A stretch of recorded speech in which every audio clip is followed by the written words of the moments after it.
Okay, so in the last episode, I outlined the different kinds of therapy and practitioners out there. This episode is all about taking charge and finding the right person to help you on your mental health and wellness journey. So, how do you choose what support service is right for you? I always say shop around. When it comes to taking charge of your mental health or health in general, an analogy I use is that of a mechanic and a car. Personally, I never let any mechanic that I didn't know touch my car. Is it the same for you?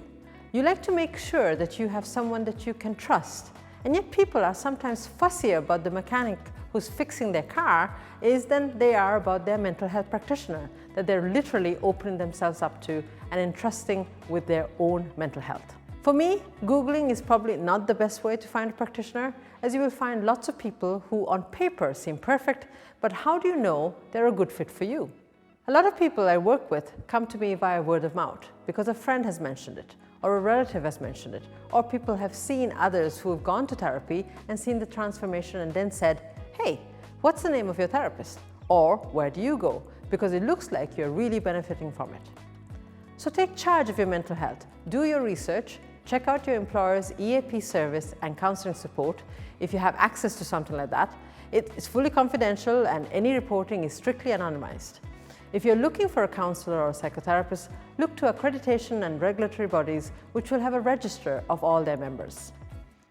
Once you've identified someone, it's important that you make sure you evaluate them and get a sense of whether they're right for you. Treat your initial meeting with the therapist as an interview. This is really important. Where did they study? What approach do they use? Are they accredited? Are they insured? How long have they been practicing? What made them want to be a psychotherapist? Ask questions that will help you get a feel for the person that you're meeting is a good fit for you.